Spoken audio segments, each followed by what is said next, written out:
चारित्र चक्रवर्ती परम पूज्य आचार्य श्री नेमीचंद्र जी महामुनिराज की, चारित्र चक्रवर्ती प्रथमाचार्य शांति सागर जी महाराज की, संत शिरोमणि आचार्य गुरुवर विद्यासागर जी महाराज की, शांत मुक्ति वत्सल रत्नाकराचार्य गुरुवर सन्मति सागर जी महाराज की, दीर्घ 9 करोड़ महामुनिराजों की, आज के आनंद की।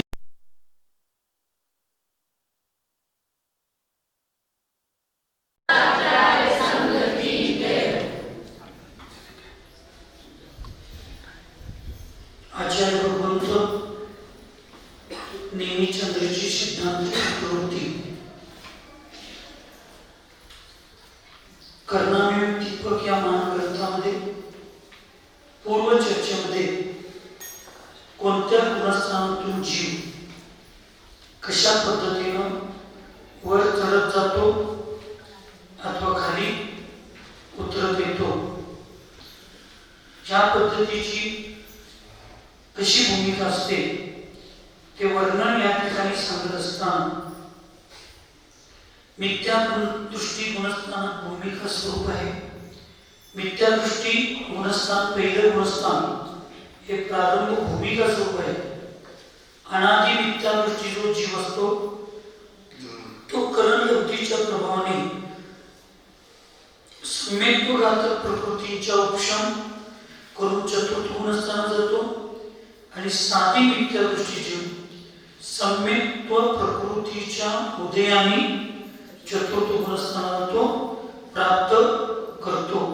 अशी चर्चा आपली कालच्या ठिकाणी झालेली होती। साधी मिथ्या दृष्टी जीव सम्यक्त्व आणि 5 पाप यांचा एक देश त्याग परिणामाने देश विरत गुणस्थानामध्ये जातो। म्हणजे सम्यक दृष्टी जो जीव आहे तो पूर्वी जर त्याचं द्रव्य रूपात देशव्रताचं अनुव्रताचा जो तो पालन करत असेल तर तो सम्यक्त्वाची प्राप्ती झाली की तो त्या समयामध्ये 7व्या-5व्या गुणस्थानामध्ये जातो। आता इथं काय शब्द लिहिले याचा अर्थ मला लक्षात येईना। मिथ्या दृष्टी जीव सम्यक्त्व आणि 5 पापांचा एक देश ही एका वेळेला दोन्ही एका समयात घडणं शक्य नाही। एका समयात एक तर तुमच्या प्रतिमा होती बाहेर द्रव्य रूपानं, नाहीतर एक तर सम्यक्त्व। म्हणून आपण असं स्वीकारलं पाहिजे की पहिला द्रव्यरूप त्याच्याकडे व्रतांचं पालन आहे। कसं द्रव्यरूप आणि सम्यक्त्वाची प्राप्ती झाली की तो डायरेक्ट पहिल्यातून 5व्या गुणस्थानामध्ये उडी घेतो। अशाच पद्धतीने काल चर्चा करताना प्रतिमांची जी चर्चा करताना आमच्या दुःख मॅडम म्हटल्या 8व्या प्रतिमा 9व्या प्रतिमा चर्चा करताना कोणतं म्हटलं तर मी आता एकदमच उडी मारणार, मी काय 8व्या 9व्या काय आता भानगडीत पडणार असं मला ऐकवलं। आवाज पण झाला सगळं चुकून। एकदम माझ्यापेक्षा किती तुम्ही शिस्तीत बोला, महत्वाच्या गोष्टी मला ऐकायच्या। माझ्या पुढे किती तुम्ही चोरून खाई करा, महत्वाच्या गोष्टी माझ्या डोळ्याला सॉफ्टवेअर बरोबर बसवले, त्याला ऍडजस्टमेंट एवढं पक्क केले, माझ्या फायद्याच्या गोष्टी तेवढ्या मला नक्की कळतात, तोट्याच्या गोष्टी तेवढं लवकर लक्षात असं सॉफ्टवेअर मध्ये सिस्टीमच केलेली। तर ही उडी मारतो पहिल्यातून डायरेक्ट कुठे जातो तो 5व्यामध्ये, अशी भूमिका इथं आचार्याने सांगितली। साधी मिथ्या दृष्टी सम्यक्त्व एवं प्रत्याख्यान चतुष्क के अनुदय से होने वाले चारित्र रूप परिणाम से अप्रमत्त विरत गुणस्थान में जाते हैं। साधी जो मिथ्या दृष्टी जीव असतो तो साधी मिथ्या दृष्टी जीव सम्यक्त्वाच्या आणि प्रत्याख्यान चतुष्काच्या अनुदयाने जे चारित्र रूप परिणाम होतात त्याच्यामधून डायरेक्ट कुठे जातो पहिल्यातून 7व्या प्रश्न। इथे एक लक्षात घ्यायचं, पहिल्यातून दुसऱ्यात जाऊ शकत नाही, दुसरं गुणस्थान उतरतेच आहे. तिसरं गुणस्थान शायोक्षणी सम्यक दृष्टीच्या उतरण्याचे, पण चटकान दुसरं पण नाही. त्यामुळे पहिला गुणस्थानातला जीव गेला की डायरेक्ट चौथ्या, पाचव्या आणि सातव्या या तीनच ठिकाणी जातो. त्याच्यापेक्षा जास्त कुठं जाऊ शकत नाही. सहाव्यात तो जाऊ शकत नाही डायरेक्ट. हा विचार समजून घ्यायचा. इथं अपेक्षा थोडा अजून सांगत असतील, पण इथं एकच उदाहरण दिले की साधी मिथ्या दृष्टी जीव हा सम्यकतो. साधीच्या अपेक्षेनं हे बरोबर आहे की सम्यकत्व आणि प्रत्याख्यान चतुष्टयाच्या अनुदयाने होणाऱ्या चारित्र्य परिणामांच्या महत्त्व डायरेक्ट कुठं जातो? सातव्यामध्ये जातो असे या ठिकाणी सांगितलं. किती सम्यकत्वाचं महत्त्व आहे. जे सम्यकत्वाशिवाय किती आचरण करा, चारित्र्याच्या मागे लागण्याच्या अगोदर, ज्ञानाच्या मागे लागण्याच्या अगोदर पहिला श्रद्धांच्या मागे लागलं पाहिजे. श्रद्धा समजून घेतलं पाहिजे, सम्यकत्व समजून घेतलं पाहिजे. सम्यकत्वाशिवाय काही नाही. तुम्ही किती दान धर्म करता, किती तर देवापुढे बसून पूजा करता, किती तुम्ही माताजींच्या जवळ सेवा करता, या सगळ्याचं पुण्य आहे. पण कर्माची निर्जरा जर व्हायची असेल आणि पुण्यात सातीशे पुण्याचा बंद करून घ्यायचा असेल तर सम्यकत्वपूर्वक जी क्रिया होते तीच क्रिया भविष्याच्या सातीशे पुण्यासाठी आणि भूतकाळातील पाप कर्माच्या संचयाचा नाश करण्यासाठी निमित्त आहे. ते फक्त सम्यक. सम्यकत्वाचा अर्थ काय? श्रद्धा. सम्यकत्वाचा अर्थ एक लक्षात ठेवा, समीचीन, योग्य. म्हणून मी कायम म्हणतो भक्ती असावी पण भोळी नसावी, आणि श्रद्धा असावी पण आगळी नसावी. या जगात सगळी लोक श्रद्धावान आहेत. एक 5% जगातली लोक नास्तिक निघतील. किती? 5% लोक नास्तिक निघतील. 95% लोकांची कुठल्या ना कुठल्या ठिकाणी श्रद्धा असता आहे, पण कुठल्या ना कुठल्या ठिकाणी असण्यापेक्षा योग्य ठिकाणी, चांगल्या ठिकाणी असणं फार गरजेचं. आणि त्या सम्यकत्वाच्या प्रभावातून ही शिडी पहिल्यांदा डायरेक्ट सातव्या, म्हणजे जे द्रव्यलिंगी मिथ्या दृष्टी मुली मानत असतात त्यांना नुकता सम्यकत्वाची प्राप्ती झाली की ते पहिल्यांदा डायरेक्ट सातव्यामध्ये जातात. कुठं जातात? सातव्यामध्ये जातात. त्याच्यासाठी प्रत्याख्यान अप्रत्याख्यानाचा अनुदय आणि सम्यकत्वाचा असं कधी होत नाही, हे पण लक्षात ठेवा. इथं काय केलंय? प्रत्याख्यानावर चतुष्टाचा अनुदय. याचा अर्थ तिथं अप्रत्याख्यानावरचा उदय असतो असं नाही, हे नियमच आहे. जिथं अप्रत्याख्यानावरचा अनुदय आहे तिथं मिथ्यात्व आहे. अनंतानुबंधीचा पण अनुदय असतोच. जिथं प्रत्याख्यानावरचा अनुदय असतो तिथं मिथ्या अनंतानुबंधी, अप्रत्याख्यानावरण आणि प्रत्याख्यानावरण. मागल्या चतुष्कांचा अनुदय सहितच तिथं नसतं. तर ह्या 4 जणांचा अनुदय म्हणजे त्याच्या मागल्या 8 जणांचा उदय असतो असं घेऊन जायचं नाही. या गोष्टी फार महत्वाच्या आहेत. म्हणून शपथ आणि उपशम मध्ये हा फरक आहे. शपथ आणि उपशम मध्ये काय फरक आहे?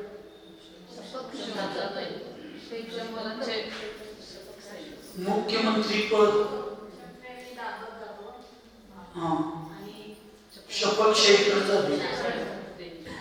पण या दोन्हीचं अंतर काय? मुख्यमंत्री पद, पंतप्रधान पद हे सगळं उपशम श्रेणीवाल्यांचं आहे, आणि राष्ट्रपती पद हे शपथ श्रेणीवाल्यांचं आहे. शाही समी दृष्टी नाही, शपथ श्रेणीवाल्यांचं. कसं काय? माग उपमुख्यमंत्री देवेंद्र फडणवीस होते, परत उपमुख्यमंत्री झाले, म्हणजे खाली आले. एकनाथ शिंदे मुख्यमंत्री होते, परत उपमुख्यमंत्री म्हणजे वर जाऊन खाली आले की नाही. हा, पंतप्रधान झालेला व्यक्ती परत कुठला तर मंत्री होऊ शकतो त्या दिल्लीतल्या खासदारकीच्या. पण एकदा राष्ट्रपती झाला की तुमचा राजकारणाचा संन्यास घ्यायचा असतो. तिथं राष्ट्रपती पदे सर्वोच्च पद, त्याच्या परत खाली कुठलं तर पद, कुठलं खालचं पद राहू दे, एखाद्या संस्थेचा अध्यक्ष सुद्धा तुम्ही उतारा मुक्त राजकारणात नाही. जसं संसार मुक्त पद कुठलं आहे, क्षेत्र, ते शपथ सगळी. आणि उपशामध्ये वर खाली तुम्ही काय एकदा सोडून एका भावात दोनदा आणि टोटल मोक्षाला जोपर्यंत 4 वेळा असे उपशम श्रेणी जीव चोरू शकतो. एक मी तुम्हाला सांगतो, जोपर्यंत तुम्ही पुस्तक रचणार आहे, पाठ करणार आहे, तोपर्यंत तुम्ही पोपट जायचं. एक तर हार्डिक जायचा, पेट्रो यायचा, सीडी यायचा, ह्याच्यात फक्त उतरवला, बाकी तुमच्याकडे काही नाही.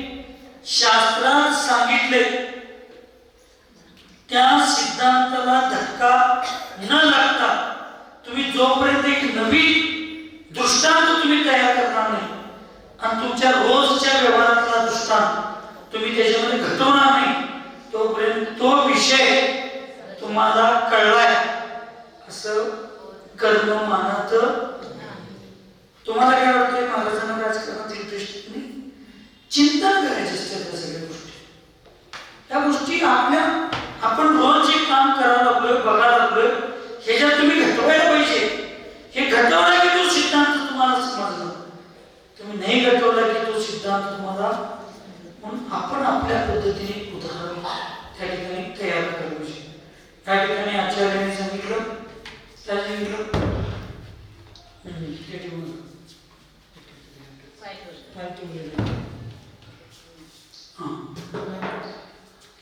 हे आम्ही समजावून घेतलं पाहिजे, तरच ह्या गोष्टी आमच्या पुढे पक्क्या असतात. नाही तर नाही. हे जर तुम्ही म्हणाल राजकारण आणि धर्म हे तुम्ही एका ठिकाणी ते समजण्यासाठी तुम्हाला सांगितलं. इस कथन से यह प्रतिफलित होता है कि मिथ्या दृष्टि जीव सासाधन और प्रमत्त विरत को छोड़कर अप्रमत्त विरत परे 4 गुणस्थानों को प्राप्त हो सकता है. मिथ्या दृष्टि, सासाधन आणि प्रमत्त विरत. इथं सम्यक मिथ्यात्व कसं काय घेतलं नाही हे माझ्या लक्षात आलं नाही. कारण कर्ण वर जाताना सम्यक मिथ्यात्वात सुद्धा तो जीव निघाती उतरतानाची गुणस्थान, चढतानाच नाही. 3ऱ्या गुणस्थानातलं जीव असं माझा इथं दिलं नाही म्हणजे मी एकांतर माझं बरोबर आहे असं म्हणणार नाही. काही माझ्या समजण्यात त्रुटी असते, पण त्याचे हे घेऊन घ्यायचं तुम्ही शंका. आणि मग वकील वगैरे किंवा तुम्ही ज्यांच्याकडे पूर्वी स्वाध्याय वगैरे केलेला असता त्यांना तुम्ही ते प्रश्न फोनवरनं विचारून त्याचं चर्चा करून नंतर त्याचा खुलासा आम्हाला तुम्ही नंतर करून सांगायचा. मिथ्या दृष्टी, जीव, सासाधन, प्रमत्त विरत आणि अप्रमत्त विरत पर्यंत 4 गुणस्थानांना तो प्राप्त होतो. म्हणजेच तो ह्या म्हणजे छोड़कर सासाधन प्रमत्त को छोड़कर अप्रमत्त पर्यंत अप्रमत्त पर्यंत 4 गुणस्थानों को प्राप्त होता है. म्हणजे तिसरं पण घेतलंय तेच म्हणालो की पहिल्यात तो तिसऱ्यात कसं जातो असं माझ्या ऐकण्यात आलं नाही, वाचण्यात आलं असलं तर विस्मरण बुद्धिमुळे काही विसरलो असलं माहीत नाही. पण शायोपशमिक सम्यक दृष्टी जीव ज्यावेळी तो सम्यक पद्धत होतो त्यावेळी तो 3ऱ्यात किंवा पहिल्यात जातो. असं उतरतानाचं गुणस्थान 3रं आणि 2रं आणि उपशम सम्यक दृष्टी जी उतरताना 2ऱ्यात जातो. असं उतरतानाची गुणस्थान आहे एवढं एवढं माझ्या वाचण्यात आले, समजण्यात आले. चढतांचं आहे का याच्या तुम्ही कोणाबरोबर चर्चा करा किंवा मी संध्याकाळी कोणाबरोबर चर्चा करून ज्याची चर्चा उद्याच्या बघूया. सासाधन गुणस्थान वरती जीव ऊपर के किसी गुणस्थान को प्राप्त नहीं होते हैं. ये जीव नियम से मिथ्यात्व गुणस्थान को ही प्राप्त करते होते. म्हणजे सासाधन दुसऱ्या गुणस्थानातला जो जीव असतो तो वर तर जाणार नाही, कारण तो पडण्याच्या अपेक्षेने, पण खाली आला तर तो पहिला पर्यायच नाही, आणि दुसऱ्यात तो स्थिर राहत नाही, कारण एक अवली सहा अवलीचा उत्कृष्ट त्याचा काळ आहे, तर तो खाली नियमाने येणार. मिश्र गुणस्थानावरती जीव सम्यक प्रकृति के उदय से चतुर्थ गुणस्थान को प्राप्त होते या मिथ्यात्व प्रकृति के उदय से मिथ्यात्व गुणस्थान को प्राप्त होते. म्हणजे इथे तेच सांगितले, वर गेला तर तो चौथ्यात जाणार आहे आणि खाली आला तर तो पहिल्यात येणार आहे. पण इथं वर सुद्धा इथं काय ना काहीतरी ह्यांचं मिस्टेक झालेलं फिक्स आहे, कारण पहिल्या गुणस्थानावरती वाल्याचं वर जाताना तो सम्यक्त्वाचा आधार घेऊन चौथ्यात जातो, सम्यक्त्वाचा आणि देशवरताचा आधार घेऊन पाचव्यात जातो, चारित्र्याचा आधार घेऊन तो सातव्यात जातो असं सांगितलंय. पण तिसऱ्यात जाताचं त्यांनी पुढे वरच्या गुणस्थानात म्हणजे वरच्या पॅरेग्राफ मध्ये जे मिथ्या दृष्टीचं जे वर्णन सांगताना त्यांनी त्याच्यात तिसऱ्या गुणस्थानात जाण्याचं कुठे लिहिलंच नाही. पुस्तकात आहे का सगळ्यांच्या पुस्तकात बघा की सुरुवात केली सम्यक्त्वाच्या प्रभावानं चौथ्यात जातो, देशव्रताच्या प्रभावानं पाचव्यात जातो, चारित्र्याच्या प्रभावानं सातव्यात, हे सगळं सांगितलं. पण तिसऱ्यात जातो असं त्यांनी कुठेही विश्लेषण केलं नाही, फक्त ते एकाच वाक्यात ठेवले की तो तिथं त्यामुळे प्रिंटिंग मिस्टेक असली पाहिजे असं मला तर वाटतंय. मग अजून काय त्यांचं योजना असली तर माहिती. मिश्र गुणस्थानावरती जो जीव आहे वर गेला तर चौथ्यात जाणार आहे, खाली आला तर तो कुठे जाणार आहे, पहिल्यामध्ये जाणार आहे. याचा अर्थ इथं तिसऱ्या गुणस्थानातला जीव डायरेक्ट पाचव्या गुणस्थानात जात नाही. म्हणजे ज्याच्याकडे प्रतिमा आहे, ज्याच्याकडे प्रतिमा आहे, देशव्रत आहे, महाव्रत आहे, तो व्यक्ती चौथ्या गुणस्थानातून तिसऱ्यात येत नाही. तो स्थिर झाला तर चौथ्यापर्यंत होणार, नसेल तर डायरेक्ट पहिल्यात येणार, पण तो तिसऱ्यात येत नाही. कारण जर तो वर्ण खाली येत असेल तर चढताना तो परत सम्यक्त्वात आल्यावर पाचव्यात पण जातो असं सांगायला पाहिजे. बरोबर चुकीचं लक्षात आलं की नाही. चौथ्यातनं तिसऱ्यात येतो म्हणून सांगितलं. मग जसं पंचम गुणस्थानावरती जीव आहे त्याचं बाह्य चारित्र्य आहेच नाही, मग पहिल्यातनं तो नुसता सम्यक्त्व प्राप्त झाला तर तो कुठे गेला, पाचव्यात. द्रव्य चारित्र्य असणारा मुनी महाराज पहिल्यात कुठे गेला नाही, सातव्यात गेला. तसं द्रव्य चारित्र्य, देश चारित्र्य किंवा सकल चारित्र्य असणारा जीव उतरत तिसऱ्यात आला, तर तिसऱ्यात आल्यानंतर तो वर चढला तर चौथ्यातच जातो म्हणून नाही. पाचव्या गुणस्थानातला जीव जर तिसऱ्यात आला असता तर परत त्याला सम्यक्त्व झाल्यावर पुढे झाला असता, गेला असता डायरेक्ट पाचव्यात जायला पाहिजे, चौथ्यात न जाता. सात वर्ण खाली आलेला जीव परत सम्यक्त्वाच्या अभावामुळे तो तिसऱ्यात आला, परत सम्यक्त्व झाल्यावर डायरेक्ट सातव्यात जायला पाहिजे होता. असं कुठे इथं सांगितलेलं दिसत नाही. हा या गोष्टी लक्षात ठेवा. म्हणजे सातव्यातला उत्तरला तर तो डायरेक्ट एकला जाणार नाही, चौथ्यापर्यंत येऊ शकतो. चौथ्यातनं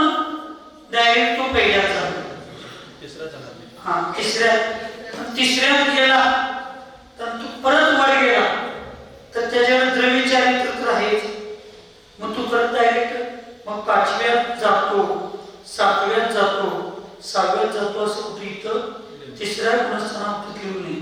वर गेला तो एकाच ठिकाणी जाणार आहे, 4थ्यात खाली गेला तर तो एकाच ठिकाणी जाणार आहे पहिल्यात, एवढंच लिहिलंय. त्याच्यावरनं एक आपलं हे तर्कशास्त्र, वितर्क नव्हे तर्कशास्त्र.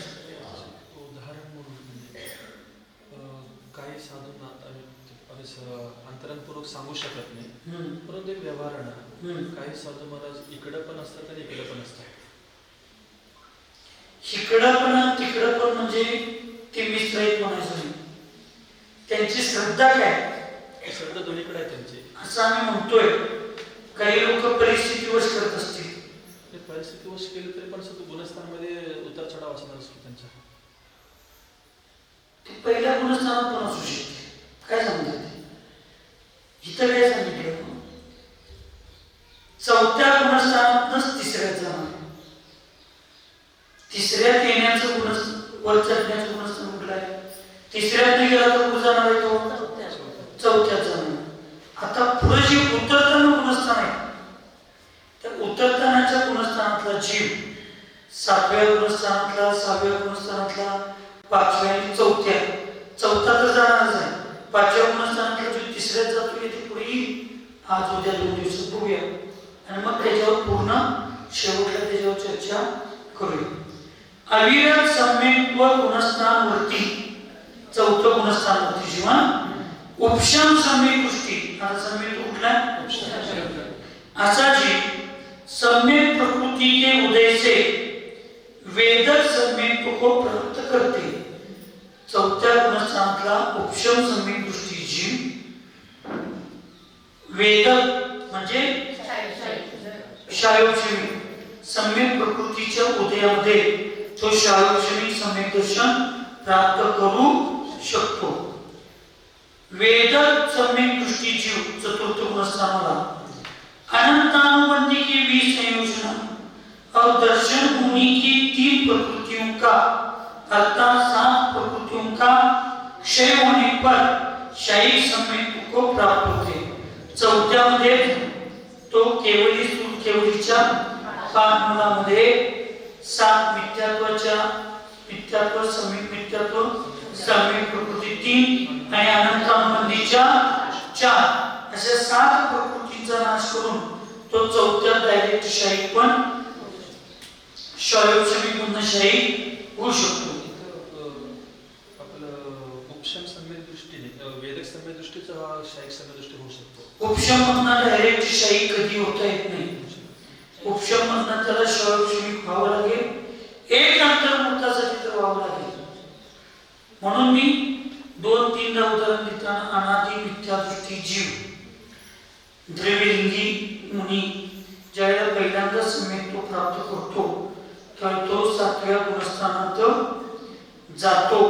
तिथं जाऊन तो एक अंतर्मुक्त स्थिर राहून तिथं सहवासात्व करत असताना तिथंच तो सम्यक प्रकृतीच्या उदयामध्ये शायोक्षमी होतो आणि परत अनंतानुबंधीची 20 संयोजना आधी या सगळ्या गोष्टींचं करून तो त्या ठिकाणी करतो. पण इथं मागासनं पहिल्यातनं 7व्यात जाणाऱ्यांचं उदाहरण साधी मिथ्या दृष्टीच लिहिलंय. अनादी मिथ्या दृष्टी अपवादात्मक असतो का याचं चिंतन कुठं पुढे येते का बघूया. 4th गुणस्थानावरती जीव अप्रत्याख्यानावरण चतुष्क के अनुदय से 5म गुणस्थान को प्राप्त होते. 4th गुणस्थानावरती जीव अप्रत्याख्यानावरण चतुष्काच्या अनुदयामध्ये प्रतिमा धारण करून तो कुठे जाऊ शकतो, 5व्यामध्ये जाऊ शकतो. 4th गुणस्थानावरती जीव प्रत्याख्यानावरण चतुष्क के अनुदय से 7म गुणस्थान को प्राप्त होते. 4th गुणस्थानावरती जे सम्यक दृष्टी जीव असतात ते प्रत्याख्यानावरून अनुदयाचं त्या अनुदयामध्ये आणून त्याचं डायरेक्ट कुठल्या गुणस्थानात जाऊ शकतात, 7व्या. म्हणजे प्रतिमा न घेता एखादा सम्यक दृष्टी जीव डायरेक्ट ज्यावेळी दिगंबर दीक्षा घेतो त्यावेळी तो कुठे जातो 7व्या गुणस्थानामध्ये जातो, असं त्याचा अर्थ आहे. जाऊ शकतो म्हणायचे, जातो. शकतो मध्ये संशय किंवा भजनीय, तो घेतला म्हणजे तो जातोच असे. हा काय शंका आहे? काय नाही, पुढे घेऊ बा. दामिवाले कसं काय चतुर्थ गुणस्थान वरती जीव मिश्र प्रकृति के उदय से तीसरे गुणस्थान को म्हणजे क्षयोक्षमिक सम्यक दृष्टी जीव, वेदक सम्यक दृष्टी जीव तिसऱ्या गुणस्थानात आणि अनंतानुबंधी के उदय से दूसरे गुणस्थान को हा उपशम सम्यक दृष्टी जीव दुसऱ्या गुणस्थानात आणि मिथ्यात्व के उदय से प्रथम गुणस्थान को प्राप्त होते. म्हणजे उत्तरताना चौथा गुणस्थानावरती जो जीव आहे तो कुठे जातो? तिसऱ्या गुणस्थानात जातो. कोण? हे लक्षात घ्या. चौथं नुसतं म्हणायचं नाही, क्षयोक्षमिक सम्यक दृष्टीवाला. तुम्ही चौथंच गुणस्थान धरून बसला तर चौथ्या गुणस्थानात 3 जीव आहेत. उपशम सम्यक दृष्टी, क्षयोक्षमिक सम्यक दृष्टी. आता शाही येणारच नाही, पण अजून जर माझ्यासारख्याला अल्पबुद्धीवाल्याला हे माहीत नसलं शाही खाली येत नाही तर मी म्हणणार चौथ्या गुणस्थान म्हणजे शाही पण आहे. आणि महाराज काय बोलल्या, चौथ्या गुणस्थानातला जीव खाली आला तर असं होतंय, मग शाही जायला काय अर्थ नाही. म्हणून उपशम सम्यक्त्व सहित येणारा जीव दुसऱ्या, क्षयोक्षमिक सम्यक दृष्टीवाला जीव उतरला तर तिसऱ्या, आणि तिसऱ्यात आणि डायरेक्ट मिथ्यात्वाचा उदय झाला तर पहिल्या. असा नियम नाही कुणाचा, क्षयोक्षमिक वाल्यांचा, की तो तिसऱ्यातूनच पहिला जायला पाहिजे, तो डायरेक्ट पहिला. पण उपशम सम्यक दृष्टीवाल्याचा नियम तो दुसऱ्यात येऊनच पहिल्यात यायला पाहिजे, हे लक्षात ठेवा.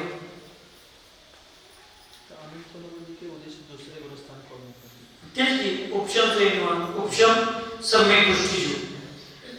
पंचम गुणस्थान वरती जीव प्रत्याख्यानावरण चतुष्ट के अनुदय से सप्तम गुणस्थान को प्राप्त होते, ये नीचे के चारों गुणस्थानों को भी प्राप्त हो सकते हैं. म्हणजे हा जीव खाली उतरताना तिसऱ्या गुणस्थानापर्यंत चौथ्यात पण जातो, तिसऱ्यात पण जातो, उपशम सम्यक दृष्टी असेल तर दुसऱ्यात पण जातो, किंवा डायरेक्ट पहिल्यामध्ये सुद्धा जातो. मग हा जर जीव, आता ही शंका पुढे येते का बघूया. एक शंका लिहून घ्या मुद्रण, कोण पण दीदी भैया, हा, की उतरताना जर पंचम गुणस्थानावरती जीव उतरताना जर तिसऱ्या गुणस्थानात जाऊ शकतो तर चढताना तिसऱ्या गुणस्थानावरती जीव डायरेक्ट 5व्यात का जाऊ शकत नाही, शंका घ्यायची. चौथ्यात जातो म्हणून सांगितलं स्थिर झाल्यावर, मग तो 5व्यात का जाऊ शकत नाही. मग तो नियमन खाली जाणार काय, सम्यक तो चौथ्यात परत तिसऱ्यातनं चौथ्यात आल्यावर त्याचं व्रत नसणार, काही ना काहीतरी असायला पाहिजे नाही, नुसतं असं समजून घ्यायचं. बोला, मनातील भाव मनात ठेवू नका.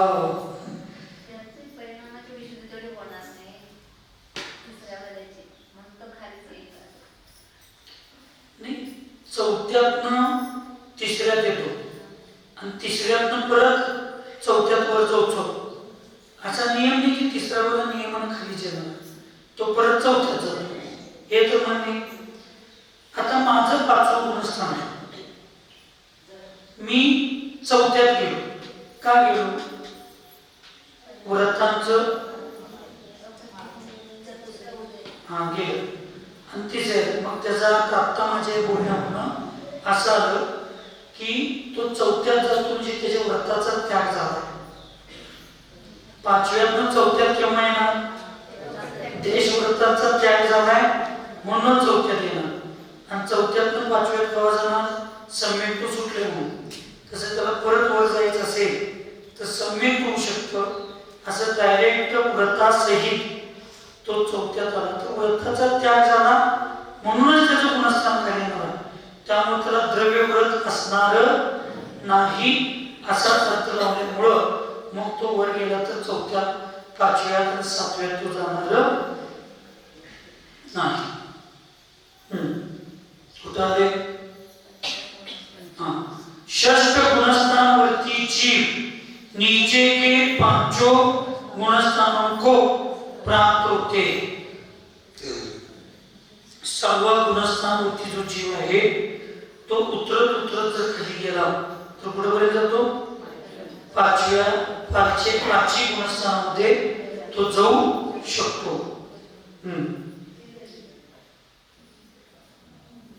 परंतु ऊपर के प्रमत्त विरत गुणस्थान पर्यंत जाते हैं आगे नहीं. अप्रमत्त वैसे सहाव्या गुणस्थानाची चर्चा चालू आहे. सहाव्या गुणस्थानाचं नावच काय? प्रमत्त विरत आहे. षष्ठ गुणस्थानावरती जीव सहाव्या गुणस्थानावरती म्हणजे प्रमत्त विरतची चर्चा चालू आहे. तर प्रमत्त विरत जीव खाली गेला तर पाचवी गुणस्थानापर्यंत जाऊ शकतो, वर गेला तर अप्रमत्त असं तिथं पाहिजे. बरोबर आहे काय?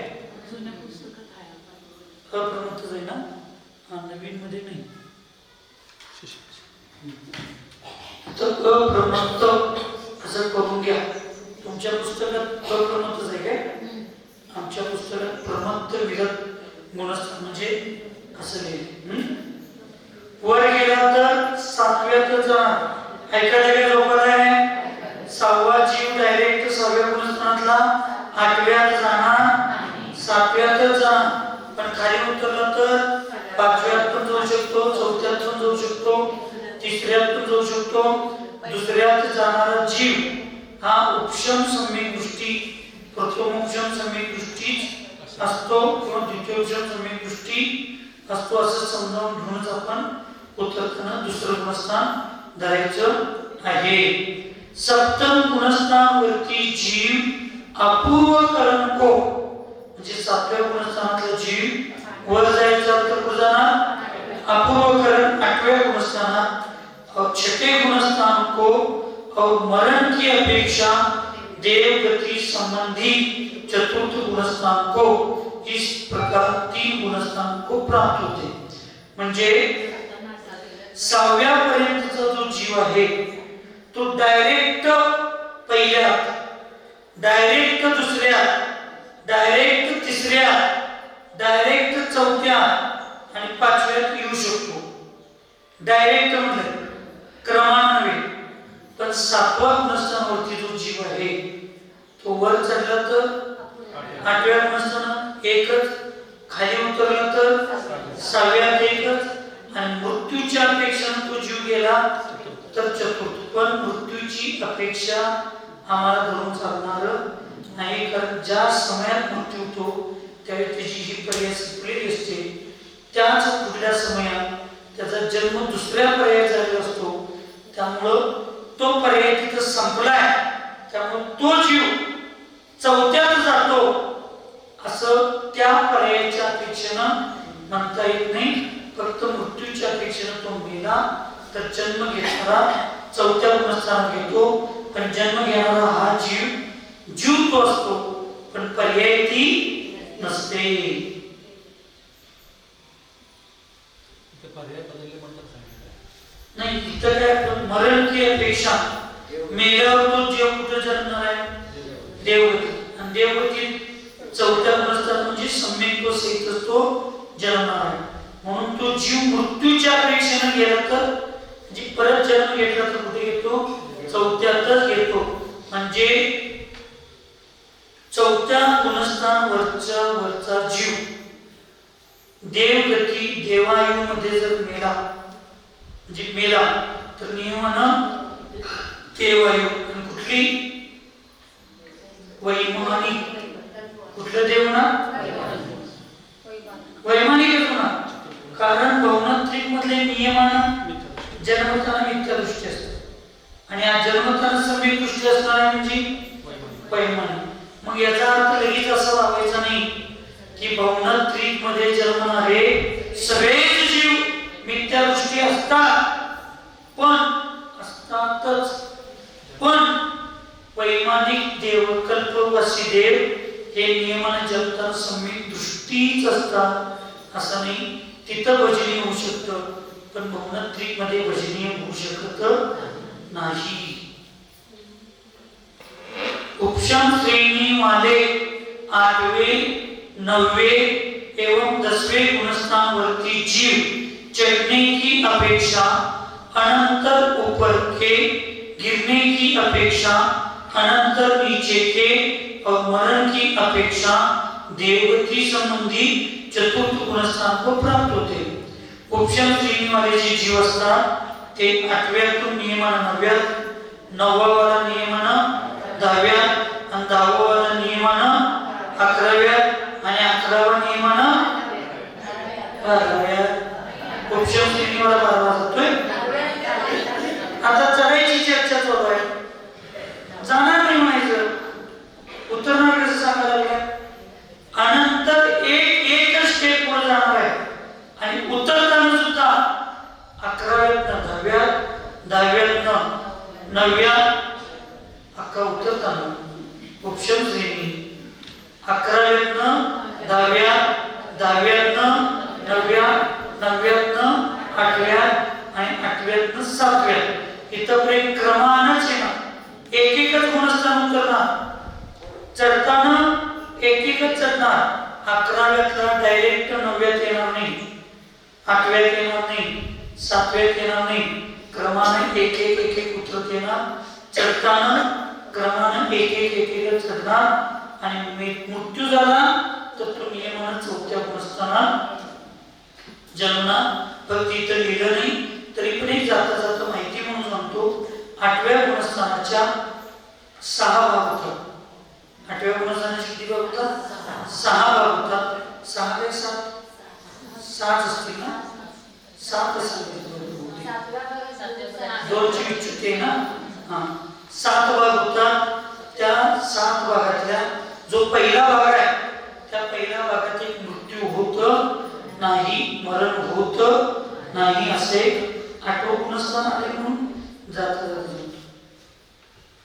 काय सुमन दीदी 8व्याचे 7 भाग असेल म्हणजे बघा. पहिल्या भागात एक 30ची काय विच्युती होती. प्रचलन निद्रा आणि प्रचलनाची 2ची होती. 6व्या भागात 30ची होती असं 32 आणि 7व्या भागात 4ची असं 36. बरोबर आहे ना. असे 7 भाग पडतात. त्यातल्या पहिल्या भागात निद्रा आणि प्रचलनाची जे विच्युती होते त्यावेळी त्या जीवाचं मरण होत नाही. बाकी अन्य कुठेही त्याचं मरण चढताना तो उतरताना मरण होऊ शकतो. क्रमाने 7 पर्यंत तिथनं खाली उतरणार किंवा नाही उतरणार ही त्याच्या विशुद्धीवर आहे. उतरणार असेल तर उतरणार असलं तर 7व्यातनं 6व्यातच येणार आणि 6व्यातनं मग तो त्याची किती संक्लेश परिणाम होती. तसं पहिल्यात जाऊ शकतो उपशम श्रेणी, आता द्वितीय उपशमच आहे, दुसऱ्यात जाऊ शकतो. आता हा जीव उपशम श्रेणी चढून उतरणारा जीव तिसऱ्यात जाणार नाही. कारण तो शावक्षमिक वादात जाणार. म्हणून उपशम श्रेणी उतरून पहिल्या गुणस्थानाकडे जाणारा जो जीव आहे तो उतरताना तिसऱ्या गुणस्थानात जाणार नाही. हे पण लक्षात घ्यायला पाहिजे. कर्णानुग एवढं जबरदस्त भावनिक हा म्हणायला चालत नाही. जसं मला काल सुमन दीदी विचारली, दीदी म्हणून गते म्हणून दीदी दीदी म्हणलं होतं वैतक नाही गावची ते म्हणलं मोरपर्यंत तेच राहणार. बाई जमा काय होणार नाही. काल मला विचारल्या महाराजजी माझ्या सुनाचं काय गर्भसंस्कार, पण मला ते डोहाळे जेवण कळलं आणि मी तुम्हाला गडबडीत नाही मला तसं वाटलं आणि मग मी गडबडीत तुम्हाला तो तुमचा प्रश्न आहे असं म्हणलो. पण रात्री माझ्या सामायिकमध्ये चिंतन झालं. मी परत्रयाचं चिंतन करत नाही, पण दिवसभरातली माझी चूक, माझं बरोबर त्याचं जरा मी सामायिक, तुम्ही मला सामायिकमध्ये सुमंखा दिसली आहे. काय तुम्ही स्वाध्यायी लोक, कुठं कुठं नियम चिरागायचा. एक सुरुवातीच्या भूमिकेमध्ये काय चूक, काय बरोबर, आपण दिवसभर काय केलो त्याचा एक आढावा, कार्यबद्ध पत्रक मी रात्री झोपताना जरा करतो. त्याच्यात माझ्या लक्षात आलं की तर प्रतिमा झाली. ते डोळ्या जेवणाला गेलं तर चालतंय किंवा तो तुमचा प्रश्न आहे कोण घेईल असं मला वाटलं होतं. आणि मी कसं काय म्हणलो गेला तर चालतंय, माझा काय प्रश्न नाही. ते डोळ्या जेवणाचं जर असं जर असेल तर ते अज्ञान, ते मिथ्या.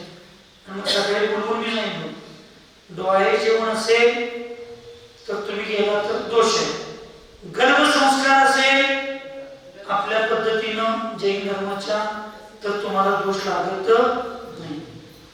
म्हणजे धर्म बोलताना जबाबदारी व्यक्तीला, आम्हाला सुद्धा आमच्यासारख्या जबाबदारी व्यक्तीला कुठलंही तोंडातनं शब्द करताना फार जबाबदारीनं करावं.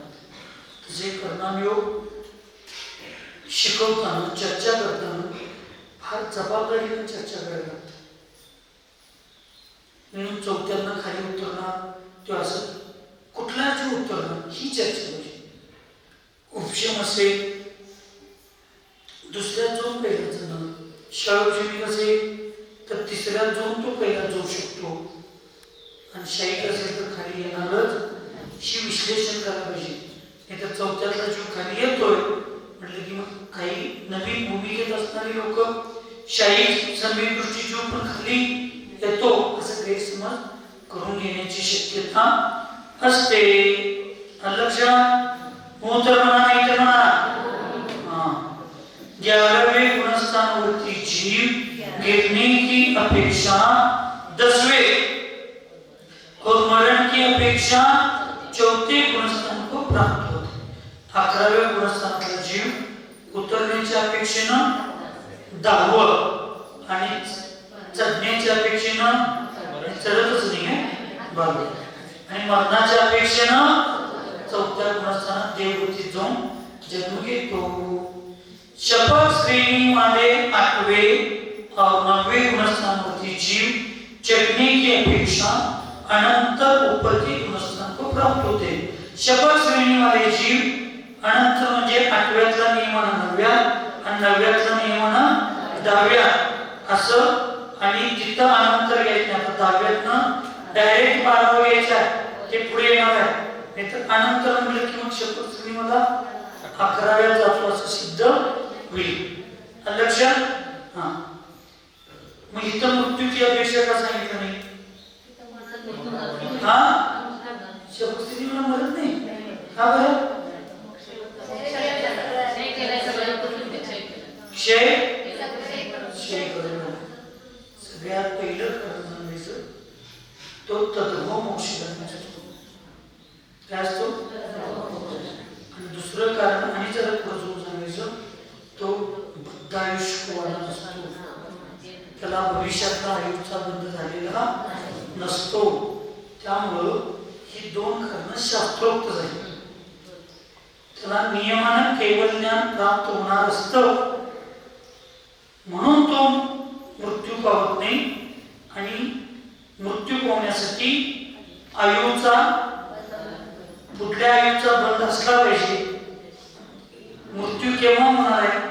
ज्याच्या सत्तेमध्ये 2 आयु आहेत.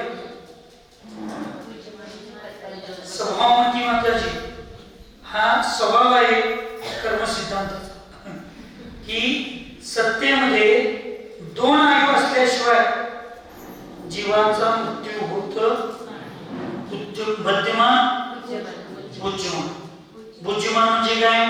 मिसेस रोटे सध्याचा युग. आणि मध्यमान म्हणजे काय? जिथं जाणार आहे ते म्हणजे कळेल. सातीशय पुण्य म्हणजे काय? सगळ्याच पुरुषांना बायका मिळाल्या. पेक्षा धर्म करणारी बायको मिळाली. हे बोलताना निघायचं काय म्हणा सांगा. सगळ्या बायकांच्या पेक्षा माझी बायको धर्म करणारी मिळाली, हे माझं पुण्य कसलं आहे. असं सगळ्यांना पुण्य मिळतंय. पण सातिशेचा अर्थ आहे जे पुण्य तुमच्या भविष्यासाठी प्रतिमा घेण्यासारखं अनुकूल वातावरण निर्माण करते. जे पुण्य तुम्हाला रत्नत्रयाची साधना करण्याची दीक्षा घेण्यासारखं सगळं तुम्हाला द्रव्य क्षेत्र काल परिणाम होण्यासारखं ज्या पुण्याच्या निमित्तानं भविष्यात मला मोक्ष मिळतो, व्रत नियम चारित्र्य पालन करण्याची अनुकूल परिस्थिती निर्माण करण्याला निमित्त ठरतं, ते पुण्य कसलं. सातिशय पुण्याचा ते अंबानीसारखी संपत्ती, गोरावसारखी संपत्ती हे काय नाही. हे काय तुम्हाला स्वर्गातलं पण पुण्य देते, ह्यांच्या 1000 पटीने देते. पण स्वर्गातलं सुख कुठल्या पुण्याला सातिशय पुण्य म्हणलं. स्वर्गाच्या अपेक्षेने जे 5 अनंतर मध्ये घेऊन जाणार पुण्य कुठलं. 5 अनंतर आणि ब्रह्म स्वर्गातील लोकांतिक देव किंवा सौधर्मी इंद्र अपेक्षेनं स्त्री पर्यंत तिथे गेल्यानंतर मिळतो. त्यामुळे मी सौधर्मी इंद्रायणीचं म्हणू शकत नाही, पण सौधर्मी इंद्र दक्षिण इंद्र, जे दक्षिण इंद्र नियमानं कुठल्या बाबा म्हणून डायरेक्ट मोक्षच म्हणायचं. नियमानं मनुष्य गती घेतात, दिगंबर मुद्रा धारण करतात, साधना करून मोक्षाला जातात. हे जे सगळे असं जे आहे त्याला म्हणायचं सातिशय. थोडक्यात बायका सगळ्यांनाच असतात, पण चारित्र्यवान आणि धार्मिक बायको मिळणं विशेष पुण्याचा प्रभाव आहे. नवरे सगळ्यांनाच मिळतात, पण चारित्र्यवान धार्मिक चांगली मुलं मिळणं हे विशेष पुण्याचा प्रभाव आहे. मुलं सगळ्यांनाच होतात, पण आज्ञाधारी प्रभू रामचंद्रांच्या सारखी पांडवांच्या सारखी आज्ञाधारी पुत्र हे पुत्र प्राप्तीसाठी सातिशय पुण्य मानलं जातं. अशी चांगली मनाला आत्म्याला शरीराला सगळ्याला सुख देणारं जे आनंद देणारं जे पुण्य आहे ते कसं आहे. स अतिशय अतिशय सही. आणि तुम्ही असं समजू नका अक्कांनो मी जबाबदारीनं वाक्य बोलतोय. या पंचम काळामध्ये तुमचे पुरुष जे जे अभिषेक करतात, जे जे समीत्व धारण केले, ज्यांचे ज्यांचे नवरे मुनी महाराजांना हात देतात, स्वाध्याय करतात, निर्व्यसनी, हे तुमचं पूर्वभावातलं सातिशय पुण्यच आहे. तुम्हाला असल्या पंचम काला अशी धार्मिक नोकरी मिळते. आणि ज्या ज्या पुरुषांना धार्मिक जुगळे धार्मिक शानी खोलीच्या बाहेर आल्यावर सगळं तुमचं ऐकते, खोलीत गेल्यावर तुम्हाला ऐकायला लावते, असे सगळं हे आजच्या पंचम काळात चांगल्या पत्नी मिळणं, चांगली स्त्री मिळणं हे सुद्धा एक मोठा अतिशय लक्षात ठेवा. यात दुःख दुःख नाही. तुम्हाला हे सगळं भगवंतांचं दर्शन करायला मिळाले, हे तुम्हाला साधू संतांच्या सानिध्यात नोकरी करायला मिळाल्या, पूजा करायला मिळाले. या दुःखमान काळात तुम्हाला साधू संतांना आहार देण्यासारखी ही परिस्थिती तुमची आहे. दान धर्म करायला लागलाय, हे सुंदर मंदिर बांधायला लागलाय, हे सगळं संमित्वाचे निमित्त आहे. तुम्ही हे सगळं करायला तुम्हाला तर मन धन आणि विचार परिस्थिती हे सगळं तुम्हाला करायला मिळाले. हे पंचम काळातलं अतिशय. याला तुम्ही सादर कोणी समजू. एकेकांना करोडो रुपये पण धर्म करायला वेळ नाही. ते पुण्य सातिशय पुण्य. तुम्ही एक टाइमला उपाशी राहिला पण तुम्हाला देव शास्त्र गुरु आहार या सगळ्या गोष्टी मिळाल्या हे तुमचं सातिशय पुण्य या अपेक्षा त्याला म्हणायचं अतिशयाने सही.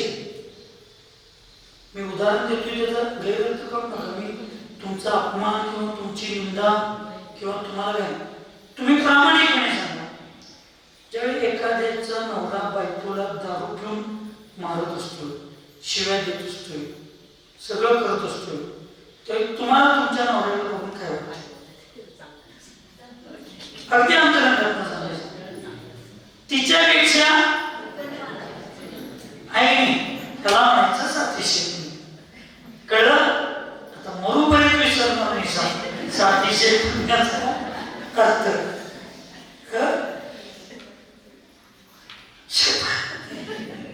शपथ श्रेणी माले 10वे गुणस्थावरतीची नियमचे शपथ श्रेणी वाला 10व्या गुणस्थानावरती जो जीव असतो तो नियम 12वे गुणस्थान को जाताना पुढे जाणार डायरेक्ट 12वें गुणस्थान जाना और वहां से क्रम से आगे के गुणस्थान को प्राप्त होते हुए मोक्ष को प्राप्त करते हैं. कौन?